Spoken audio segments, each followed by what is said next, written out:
Welcome back. This is our stretch lace waistband video for our mix and match series.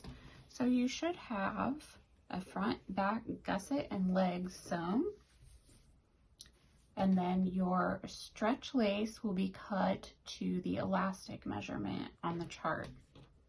And we're just going to fold those together, right sides together, and we're going to stitch those short ends together. Then we need to open those short ends, and we need to top stitch those down and make this area nice and pretty and flat, and keeping that open and not having any of the raw edges sticking out. All right, so once again, right sides together, stitch the short ends closed, open the seam, and top stitch those down, making sure to back stitch at both the tops and the bottoms, because our elastic is going to be, our stretch lace is going to be above our waistband, so it's not going to have fabric behind it. So we just need to finish this area.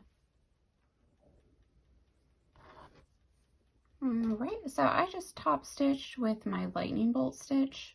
I didn't want it to be super noticeable, and I wanted to be able to get a good back stitch on the top and bottom. Sometimes when you're zigzagging, you can't get that good back stitch. And there's what the inside looks like. So I don't have any raw edges hanging off. I stitched really close to the edge. So now I have a continuous loop. All right, we're going to need some color-coded pins. I'm using pink, blue, green, and orange. I'm going to mark this back seam that we've sewn with a blue pin. And then where that naturally folds out, I'm going to mark the opposite end with a pink pin. So the blue is my back and the pink is my front. I'm going to open my loop and match those pins together.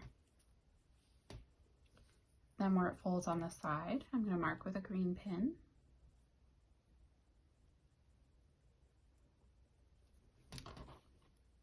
And then again, where it folds on the other side, I'm going to mark with a green pin.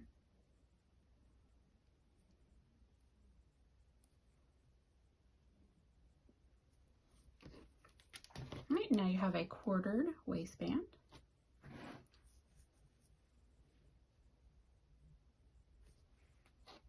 All right, we have our lace waistband quartered, and we need to attach it to our undie. Now the stretch lace goes on the outside of the undie and it top stitches. So we don't put it right sides together, stitch it, and flip it over and top stitch it. It goes on the outside. So because of that, your waistband has a raw edge that's exposed. So we're going to go ahead and finish this waistband. You can just run it through your serger, or you can use the overcast stitch on your sewing machine, or you can even put a zigzag in it. That's fine too. You want to go about a 1/4 inch. All right, now that that's finished, we're going to quarter. Just going to match our side seams, mark our front with a pink pin, match our side seams, mark our back with a blue pin.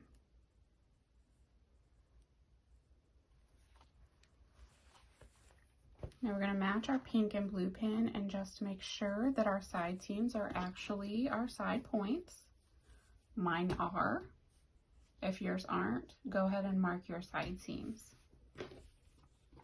That's probably depending on size, maybe even if you've made alterations. Like if you need a full belly adjustment, your front panel is going to be longer because it comes out for that full belly than your back, so that your side seams would not be your edges, because your front is longer than your back.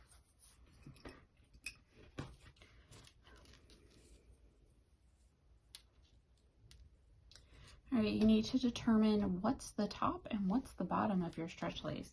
And I don't think there's a right or wrong answer. It looks to me like I would rather have this side at the top and this side at the bottom, but this side is a lot more scallopy and is going to be more difficult to stitch. So I think I'm going to let that really scallopy piece be at the top, and I'm going to stitch on here because it's closer. And you just want to match your color-coded pins. So I'm going to match my pink pin to my pink pin, and I'm going to overlap, making sure that my tallest peak is over my finishing stitching. So here where my peaks match the stitching, and then my scallop comes down past the stitching, and then my peak is at the stitching, and my flower comes down past the stitching.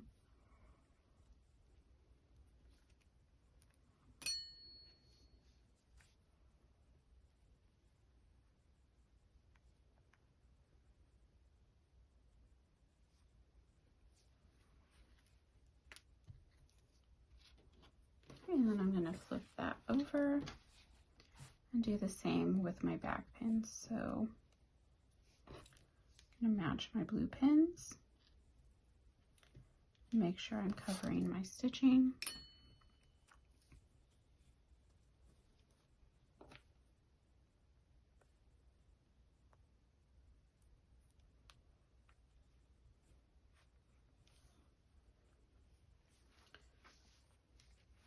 And then I'll shift and do the same thing at the side seam.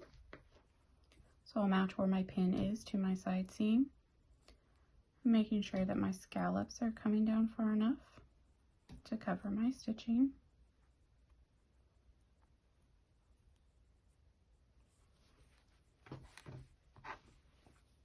And I'll flip to my other side. So there's my stitching and my side seam, matching my green pin.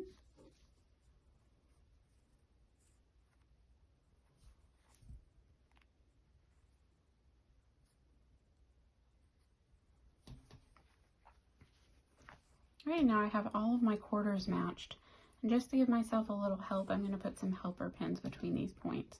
So we're going to have to stretch this lace so that it matches the length of the panty panel.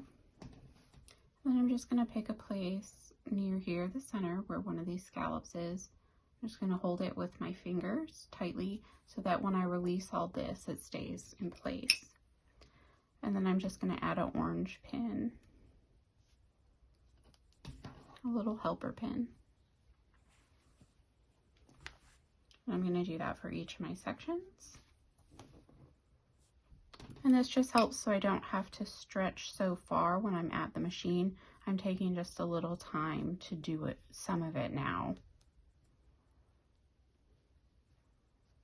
And it's a little frustrating because there's not a lot of surface area for these pins.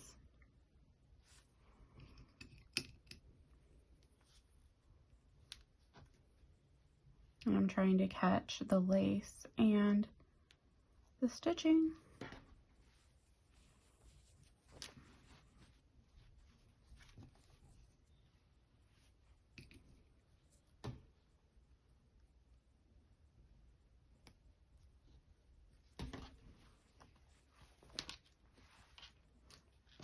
All right, now I'm just going to top stitch. I'm going to start at my blue pin. And as I go, I need to stretch this lace to match it. And I'm just going to make sure that my lace stays covered. And I'm going to use a zigzag just because it's the width of that serger stitch. And I know that I'll get good coverage. And I'm going to go right along that serger stitch, stitching that lace down. All right, our stretch lace is all top stitched on. We've got the zigzag that attached it to. We've got our scallops, making sure that we're covering all of the covering stitches. So the scallops are at the bottom of the stitch, or I'm sorry, the peaks or the valleys are at the bottom of the stitch, and then the scallop actually comes down the panty just a bit. And then on the inside, you have your finished stitch. I know it looks loopy. That's what happens when you zigzag on top of a serge stitch. It looks like it's kind of loopy, like your serger wasn't tight enough, like the tension wasn't tight enough, but I promise you it's perfectly tight. It's just because those stitches shift because your needle was pulling it back and forth. But you have your finished edge, and then you have your zigzag attaching it right on top of that. All right, so now you should have a finished panty, and you can head over to the wrap-up video.